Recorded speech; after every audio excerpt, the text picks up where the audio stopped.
All right. So my name's Thomas Fanner. I'm here with Gabe Hamel, who is a longtime mentor of mine. He's my high school wrestling coach. And I'm excited for you to get to know him a little bit better.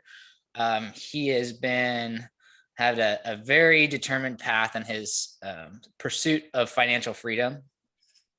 So Gabe, my first question is, tell us how you got started on your path to financial freedom and a little bit more about yourself. Yeah.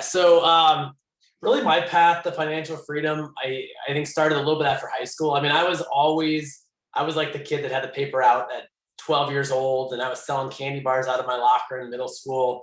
But for me, really just that structured kind of box of a school system wasn't a perfect fit for me. I just didn't know what else there was out there. I didn't know what other opportunities or other ways. In fact, I used to think I didn't like learning and was really adverse to education until after high school. And then I read a book, Rich Dad Poor Dad. I recommend it to a lot of people.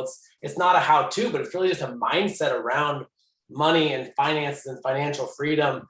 And that just really opened my eyes. I was like, wow, this makes sense. This makes more sense than what I've learned. This makes more sense than kind of that status quo of like, go to school forever, get a job, work for the rest of your life, retire when you're too old to enjoy life.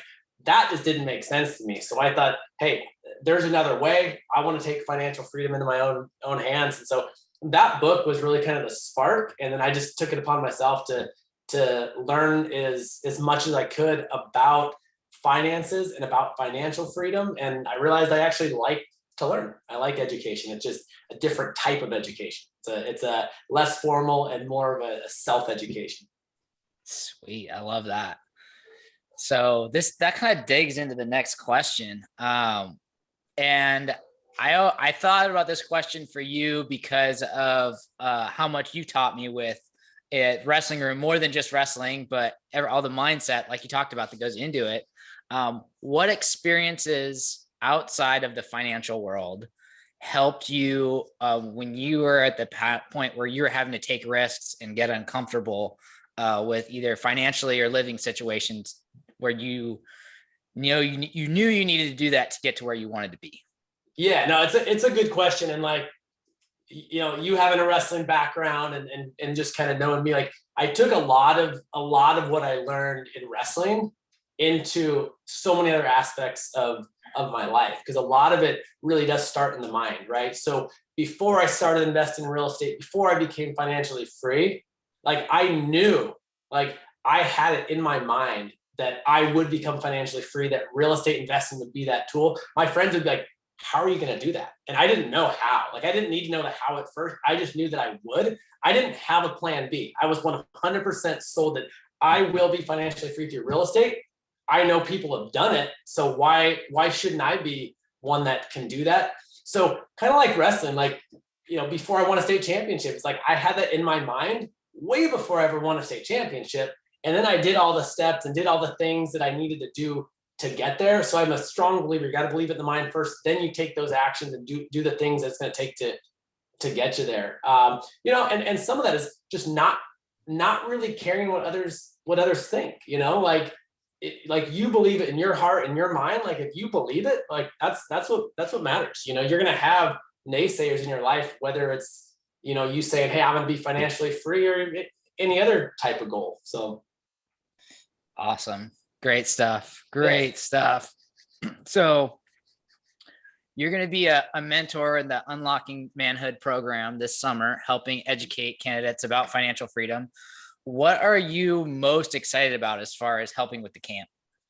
The thing I'm most excited about, like one of the things that like truly brings me the most joy is just seeing other people go for it. Like at any age, young people, my age, people older, like I love seeing people who they have a dream, they're committed to that, and they make that a reality in their life, And I think there's a lot of young people who don't always have someone in their life saying, hey, you can do whatever is possible. You can do whatever you put your mind to, or there is another way. And so I'm just excited to, see some folks that are excited about life and learning and, being able to create financial freedom in their life. Like one of the best things for me is when I get a text from someone or a message from someone saying, hey, I bought my first property, or I was able to replace my income at work, or I became financially free. Like that's exciting for me because it's that click in their mind first, like, oh my gosh, I can do this. And then they go actually and do it. So if I can inspire anybody even a little bit or make a positive impact in someone's life, and even at all, like that's the most rewarding thing ever.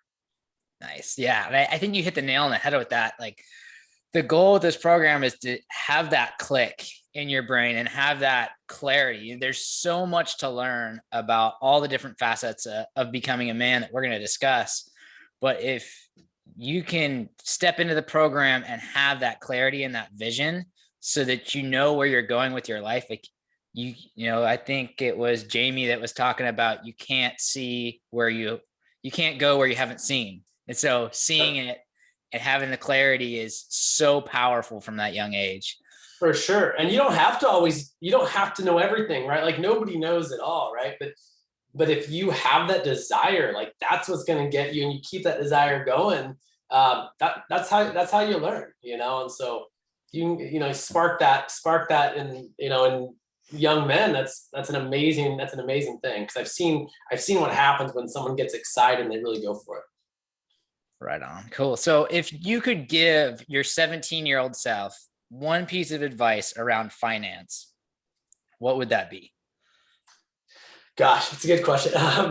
At 17, you know, I'd say at any age, but you know, at 17 years old, I think thinking for yourself is important. And I think that, you know, the majority of folks walk around broke, and regardless of how much money they make, whether they have a minimum wage job, a decent paying job, whether they're high salary earners. I mean, the majority of people walk around without money at the end of the day because they make more, they spend more, they make more, they spend more. So for one, I think you got to throw out, you know, just the idea that only a job is going to get you financially free. Only a job is going to get you wealthy, because in most cases it doesn't. So the advice I would say is ask and learn from people that are doing what you want to do. If the majority of the people are walking around broke, those are not the people you want to get financial advice from. So find people that are living the life and have the financial stability that you want in your life, and ask them, hey, how did you do that? How are you able to become financially free? And the reality is, sadly, like the majority of the people are not. So just be careful where you get your advice from, and just don't follow the crowd. Awesome. Great stuff. I wish I could go back to 17-year-old Thomas and tell him that same thing. That's great. So the other side of the coin, this is, you know, really a family program. What advice would you give to parents of teenagers as they're raising their kids, as far as, you know, teaching them or giving them guardrails or supports in learning how to manage money? Yeah, it's interesting because I think that a lot of parents, you know, it's that I think the challenge is a lot of parents don't feel like they have the knowledge to necessarily pass that on to their kids, and it can be tough because if you don't have that financial IQ, it's tough to be like to educate your kids on something like that. So I think that can be tricky, but I also think it's important to, you know, let your kids explore for themselves and really kind of find for themselves, because a lot of times the default answer is like, oh, go get a job or go to college, where that may work for some kids, that may be the answer for some, but not for all, right? Like starting a business may be something that a child's more drawn to, you know, the entrepreneurial kind of spirit may be, you know, more drawn to that.